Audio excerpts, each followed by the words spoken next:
माँ चंडी, माँ खल्लारी की पावन धरती में बहुत बहुत स्वागत है सर। जी धन्यवाद। सर मेरा क्वेश्चन आपसे ये है कि मैं शिक्षा से रिलेटेड ही करना चाहूँगी और मैं अपनी एक पर्सनल जो बात है वो डिस्कस करना चाहूँगी जी कि जैसे मैं पढ़ती हूँ, मैं दिन भर मतलब जो भी मेरा शेड्यूल रहता है मैं उसको पूरा कंप्लीट करती हूँ, पर क्या होता है मैं टेबल में तो बैठी हूँ पर मैं जितना सोचती हूँ पढ़ने का, जितना टारगेट मैं बनाए रहती हूँ मैं वो कभी भी अचीव नहीं कर पाती, जिसकी वजह से मैं कभी भी जब भी सोती हूँ तो मुझे सेल्फ सेटिस्फैक्शन कभी महसूस नहीं होता और उस कारण ना तो मैं टेंशन में रहती हूँ कि मेरे से कुछ नहीं हो पाता। हाँ सर, हमेशा। जी क्या शुभ नाम बताया? हारना साहब। हारना। ठीक है ना। अभी क्या कंपटीशन वगैरह कुछ तैयारी कर रही हो? यस सर, मैं टीचिंग एग्जाम पे फोकस की हूँ सबसे ओके पहले। Okay very good. ठीक है, तो मैं एक्चुअली ये बोलना चाहूँगा कि आपको लगता है कि आपकी स्पीड कम है क्या? Yes sir. Reading speed? Yes sir. देखिए उस पर आप ज़्यादा देखो, उसको क्या रीडिंग स्पीड भी बढ़ाने के कई सारे टेक्निक्स हैं, उसको अभी बहुत ज़्यादा करने का कोई बहुत ज़्यादा अभी ज़रूरत नहीं है, लेकिन आप कंटिन्यूअसली करते रहे प्रैक्टिस एक चीज़। दूसरी चीज़ क्या होता है, हम जैसे मन में डिप्रेशन आता है, कोई भी नेगेटिविटी आती है तो और वो चीज़ इम्पैक्ट होती है, तो इसलिए अपने कोई भी नेगेटिविटी को अपने अंदर ना लाने दें। वो स्ट्रेटजिकली भी ठीक रहता है, पॉजिटिव रहता है, क्योंकि नेगेटिविटी आती है तो और दिमाग खराब होता है, फिर आप पढ़ रहे हैं, किताब सामने है लेकिन वो अंदर नहीं जा रहा है टाइप फील होता होगा कई बार, तो फिर आदमी और बैठा रहता है। तो इसलिए एक उत्साह, छोटी छोटी सक्सेस को सेलिब्रेट करना, इस तरह का माइंडसेट, पॉजिटिव इन्वायरमेंट अपने माइंड के अंदर बनाने की कोशिश करें तो उससे और बेटर होगा।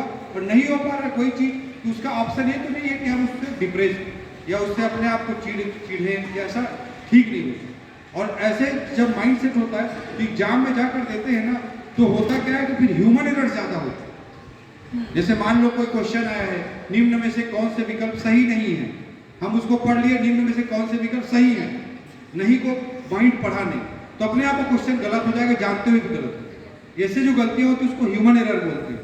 तो ह्यूमन एरर जब नेगेटिव माइंड सेट होता है, प्रेशर में माइंड सेट होता है, तो ह्यूमन एरर ज़्यादा होते हैं।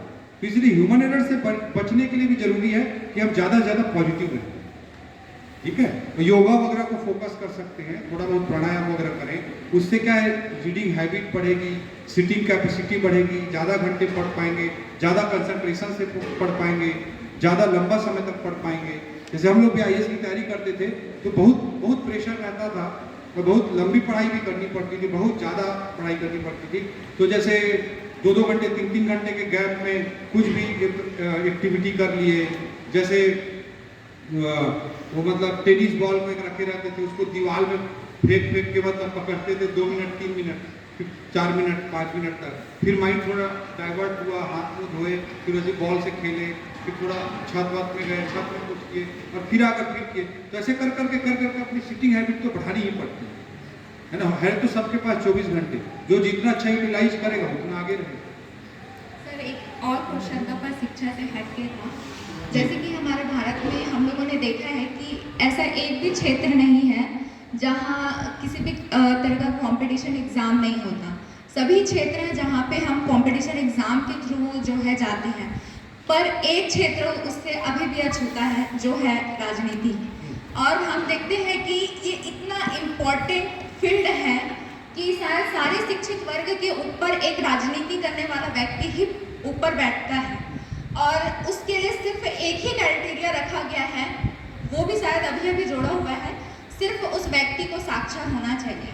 और नहीं, वो भी जरूरी नहीं, छोटे पंचायत चुनाव में थोड़े बहुत हैं, विधानसभा लोकसभा चुनाव में वो भी जरूरी नहीं। हाँ सर जी। तो मेरा यही कहना है कि क्या आपको ये जस्टिस लगता है? आपको नहीं लगता कि जैसे हम भी चाहते हैं कि राजनीति में भाग लेना, हम भी चाहते हैं कि हम उस फील्ड में जाएं और कुछ अच्छा करें, और हमको पता है कि जब एक आदमी पद में बैठता है तो वो समाज के ऊपर और देश के ऊपर ज़्यादा इफेक्ट पहुंचा सकता है, अपनी चीज़ें कर सकता है, शायद वो कुछ अच्छी चीज़ें।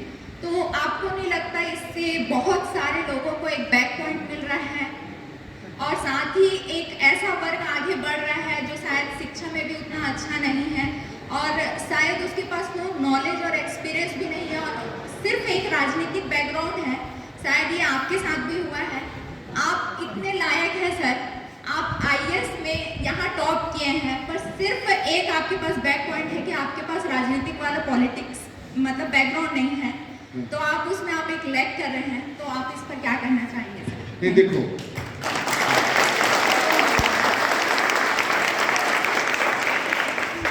देखो राजनीति में आदमी को लोगों के नज़र में अच्छा बनना जरूरी है, और लोगों के लोकतंत्र में सबसे इम्पोर्टेंट है हर व्यक्ति का इंस्पिरेशन, हर आदमी का सोचता है। वो अगर उसके लोगों की सोच में कोई व्यक्ति, ठीक है, लोगों की सोच में व्यक्ति अगर योग्य है, अच्छा है, तो उसको लोकतंत्र में स्थान मिलना चाहिए। अब केवल क्लास की पढ़ाई के कारण या एजुकेशन के कारण उसको हम सोचे कि उसको नहीं मिलना चाहिए, गलत मैं जो फील करता हूँ, क्योंकि लोगों की नज़र में लोगों का लोकतंत्र लोगों के सोच का रिप्रेजेंटेशन, तो इसलिए लोगों की सोच के रिप्रेजेंटेशन के कारण उसको हमको महत्व देना चाहिए। लोग किसी के बारे में क्या सोचते हैं, ठीक है, एक चीज।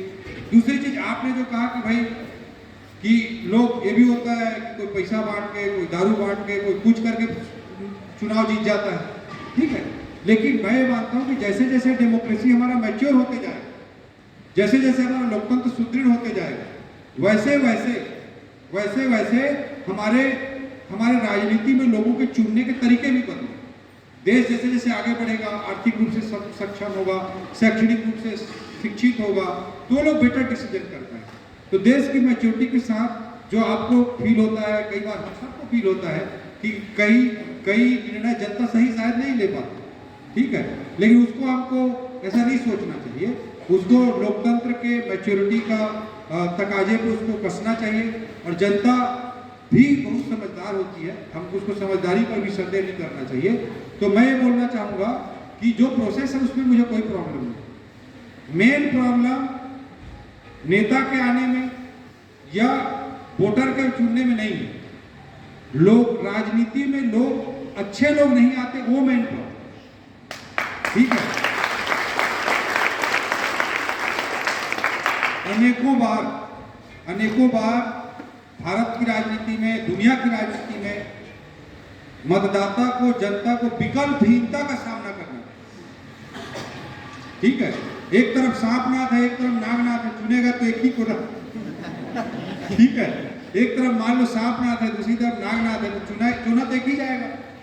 तो ये असली चुनौती शिक्षित वर्ग के लिए है, असली चुनौती योग्य समूह के लिए है, असली चुनौती अच्छे लोगों के लिए है कि वो राजनीति में आए। और मेरे को ये सवाल पूछा ही जाता है कि आप राजनीति में क्यों आ गए, तो मैं राजनीति में केवल इसलिए आया, भारत के लोकतंत्र में राजनीति सबसे महत्वपूर्ण है। इस बात को आप भी स्वीकार करेंगे, मैं भी स्वीकार करूंगा। ये अलग बात है कि हम उसमें आने वाली चुनौतियां, परेशानियों को भी टेकल कर पाएंगे कि नहीं, एक अलग चुनौती हो सकती है। लेकिन भारत के लोकतंत्र में सबसे महत्वपूर्ण राजनीति है, इसमें किसी को कोई संदेह नहीं होना चाहिए। एक अगर पॉलिटिकल लीडरशिप, एक राजनीतिक नेतृत्व अच्छा होगा तो सब आईएएस को अच्छा कर सकता है, अच्छे काम ले सकता है। और एक राजनीतिक नेतृत्व अगर खराब होगा तो सब आईएएस का काम खराब होगा। तो इसलिए राजनीति सबसे महत्वपूर्ण है। लेकिन अच्छे लोग राजनीति में नहीं आते। क्यों नहीं आते? क्योंकि चुनौतियां हैं। कोई बोल देगा गंदगी है, कीचड़ है, नाली है, दुनिया भर की बातें बोलते हैं। लेकिन बाहर रहकर उसकी आलोचना करने से ज्यादा महत्वपूर्ण है कि हम उस चुनौती को स्वीकार करें, उसका हिस्सा बने और उसको बदलकर कुछ अच्छा करके दिखाएं। यह असली चुनौती।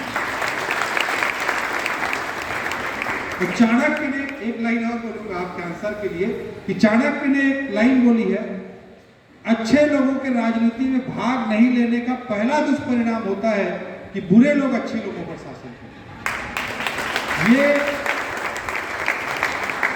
इस स्थिति को हम तभी बदल सकते हैं जब अच्छे लोग, अच्छी सोच के लोग, जिनके लिए राजनीति धंधा नहीं है, जिनके लिए राजनीति पैसा कमाना नहीं है, जिनके लिए राजनीति अपराध करना नहीं है, ऐसे लोग राजनीति का हिस्सा बने और एक अच्छा काम करके हम लोकतंत्र को मजबूत करें। लेकिन राजनीति की चुनौती अलग होती है और उसको, उस चुनौती को स्वीकार करने से हम लोग, अधिकतर लोग, विशेष करके शिक्षित लोग, योग्य लोग, समर्थ लोग भागते हैं। वो लोकतंत्र के लिए सबसे असली चुनौती। जी धन्यवाद।